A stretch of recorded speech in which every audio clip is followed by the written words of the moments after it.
I've been a men's fat loss coach for over 15 years, and today I'm letting ChatGPT make a fat loss plan for me. So let's see if AI is actually legit or if it's going to make more of a mess of your fat loss goals. Let's have some fun and let's jump into it. Okay, guys, so what I'm going to do in just 1 second, I'm going to pull the camera right up to the screen. That way you can see exactly what ChatGPT says. I'm going to react live to it, meaning there's going to be no editing. It's all off the dome. So if I stumble my words a little bit, I'm going to keep on going because I only want to see this response once. I've never seen it before. And I want to react real time to what ChatGPT says when I'm a 35-year-old male looking to lose 20 pounds of stubborn belly fats. So I'm going to pull it up right now. You guys are going to see exactly what I prompted as, and you'll see the responses as well. And I'll give you some feedback as we go along. So the very first thing that you're going to see that I'm going to write down is, I'll kind of give you the prompt here. So, hey, ChatGPT, what's up? I'm a 35-year-old male, 5'10". I'm actually not 5'10". I'm kind of 5'8", but let's, for the sake of it, say that we're average here. 5'10", 210 pounds, and I want you to help me right now with losing 20 pounds of belly fat in the next 90 days. Please include nutrition and everything workout related. Thanks, bud. You got to be polite, right?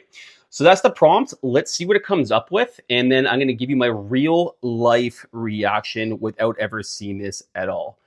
Yo, Rich, got you, man. We're going to put together a 90-day fat loss game plan designed specifically for you. 35-year-olds, 5'10", I wish, 210 pounds, with a goal of losing 20 pounds of belly fat without wrecking your energy or muscle mass. This will be simple, structured, and sustainable. Combine nutrition workouts, cardio, lifestyle, and accountability so you're locked in for the next 90 days.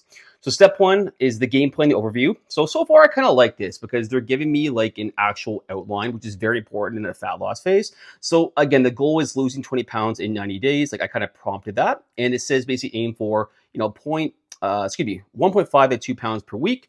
So the approach here, let's see what it says. Nutrition is high protein, calorie controlled, flexible eating. I like that. Training 4 lifting days plus 2 optional cardio active recovery days. That's actually pretty good. Like that's actually very good. Steps is great as well. And 8 to 10,000 steps per day. That's typically what I would recommend to my clients. Lifestyle, better sleep, stress control, hydration, and then tracking weekly weigh-ins in progress photos. So I'll come back to that more in just 1 minute. I got a couple comments, but let's continue down the line here as we see what's going on. So nutrition strategy, right? This is the big one, of course, if you're trying to lose fat. Obviously, you're going to be in a calorie deficit. So as it says, calories and macros, we want a moderate calorie deficit so you burn fat while keeping muscle. So maintenance calories, 2,700 to 2,800 calories per day, it says. Target deficit, 500 to 700 calories per day. Daily calorie target, 2,100 to 2,200 calories. Now, that's pretty good. I would just have a different way of getting there myself. A very general rule of thumb that I like to recommend for clients is take your body weight in pounds in times by roughly 10. So I said I was 210 pounds. I'm actually 175 pounds, but 210 pounds times 10 is kind of that rough estimate. And it really depends how many steps you have per day also. Like if you're walking like 15,000 steps per day, you could probably have more calories. If you're on like at 5,000 steps per day, then you might want to even have about 2,000 calories, if that kind of makes sense. So let's see what it says for the protein. 180 to 200 grams per day. So 1 gram per body weight of goal weight. Carbs, 160 to 200 grams per day. And then fats, 50 to 70 grams per day. So here's the biggest thing I'd probably disagree with, right off the bat. So the protein's like super high, like 180 to 200 grams per day. Like that's ideal, like for sure. But for a lot of people, like that's just pretty unsustainable. And it's really hard to get to that level. So what I would typically recommend for people is like 0.6 and then build your way up to 0.8 grams of protein. So let's say I weigh 200 pounds. Let's say even 200 pounds for simple math right now. Let's say I weigh 200 pounds. Like ideally, I'd want to hit 160 grams of protein per day. But I'd even recommend to my clients, like even start a little bit lower and then jump up because most guys like don't even come close to that number. And if you're just going like 90 grams to like, 200 grams, as an example, then that's a pretty big difference and it's a pretty big change in your life. I really disagree with the carbs and fats as well. None of the amounts are bad. Just the two most important things you want to do in a fat loss phase is you want to factor in your calories and your protein. So, which it did have calories and protein. But for a lot of us, like carbs and fats, it just becomes complicated to kind of count your macros that way. And so many fat loss studies have shown that like if you just like actually focus on calories and protein, it really doesn't make that much of a difference if your remaining your remaining calories come from either carbs or fats. Because like the low carb diet's been debunked, and same thing as the low fat diet. So as long as your calories and protein are hit, you don't have to worry and stress out about counting carbs and fats. Let's see what's going to say about the nutrition rules. So protein at every meal: chicken, turkey, beef, fish, eggs, Greek yogurt, whey, tofu. That sounds fantastic. I like that. Load up on fiber: veggies, berries, oats, legumes. Keeps you full. I like that as well. Carb timing: focus carbs before and after workouts for better energy. For me, that's a nuance. Like that's one of those like 1% things. Like if you can, for sure, that's ideal. But just try to get your protein in before or after workout, ideally after. And if you can get some carbs before and after to give you better energy, like that's great, but it's a bit of a nuance. Limits liquid calories. So no soda, minimal juice, and no fancy Starbucks bombs. That I actually definitely agree with. Even like Diet Coke and like black coffee is a changer. The weekend strategy: so don't start over on Mondays. Bank 200 to 300 calories per day, Monday to Friday, to give yourself room for a drink or meal out. Now, this is what I absolutely love about this. So this is I 100% agree with, and this is what we literally teach, called like our weekend warrior method. Like we go obviously more in depth in it, but it's very true. Like a lot of guys ruin their progress on the weekend because they don't really account for the Monday to Friday. But if you can lower your calories a little bit Monday to Friday and give yourself some more wiggle room on the weekend, then that can be an absolute game changer. Simple of eating. I don't want to go through this too much because as long as the calories and protein, like you can kind of mix and match basically whatever foods you want. But all these foods are great in terms of what to be eaten, as I kind of mentioned above. Let's go to the workout plan. So step number 3. So 4 times per week lifting, which I do like. That's basically exactly what I have in our 90-day stomach shred in phase 1. So they're recommending a push pull lower upper style, which is fine.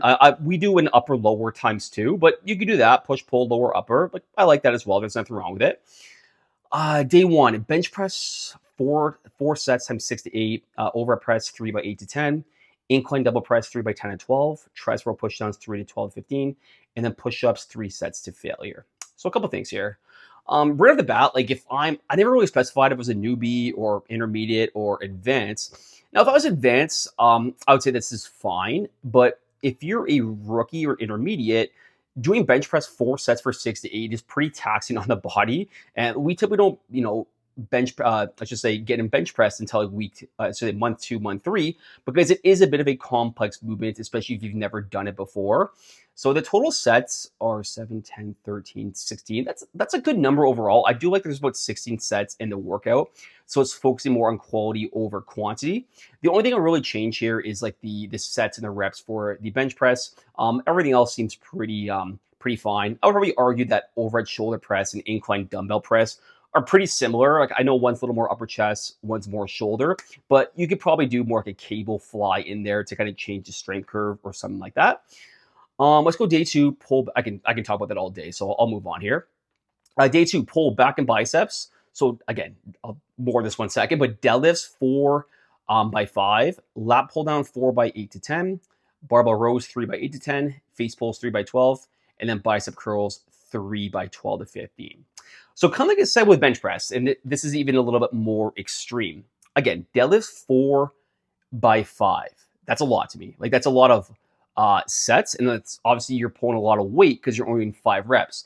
Another thing I disagree with as well, I know a lot of people put deadlifts on pull day. I prefer that with leg day personally, because if you look at the biomechanics of the movement, it's way more of a leg exercise than it is an upper back exercise. But again, a bit of a nuance there. The pull-ups or lat pull-downs fine, 4 by 8 to 10. I'd like to see the reps maybe a little bit higher, especially week 1, maybe between like 10 to 12, and then progress it as the weeks go on. Barbell rows, not my favorites. I'd rather do like a chest supporter row or cable row if you're working at the gym, just so the lower back's a little more stabilized. Face pulls are fine, that's a good one, and bicep curls are fine as well. Day 3, lower body: quads, hamstring, glutes, calves. Squats, you know what I'm gonna say, guys, exact same thing. 4 by 6 day. I wouldn't recommend doing barbell squats like week number 1, 6 to 8, pretty heavy. Same as RDLs, wouldn't be my first choice, assuming this is week 1, 3 by 8 to 10. I would typically do like a hip bridge to get your glutes a little bit stronger, and then progress Romanian deadlift, a few weeks or even a month in. Walking lunges, that's great. I like that. Leg press or step ups, that's great. And standing calf raises are fine, I guess. I really don't program too much calf work.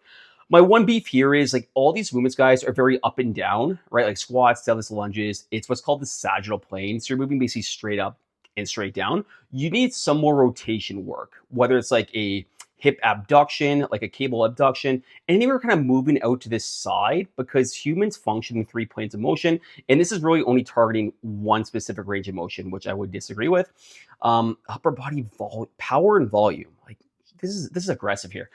Incline bench 4 to 6, pretty redundant from day 2, in my opinion, because you're doing the incline press. Pull ups 3 by as many rounds as possible. Dumbbell press 3 by 10. Cable rows 3 by 10. Barbell curls 3 by 12. Row pushdowns 3 by 12. Overall, guys, I don't know. It's not bad. It wouldn't be my first selection. What I really disagree with is the amount of sets and the reps, especially for the first movement of each day, essentially.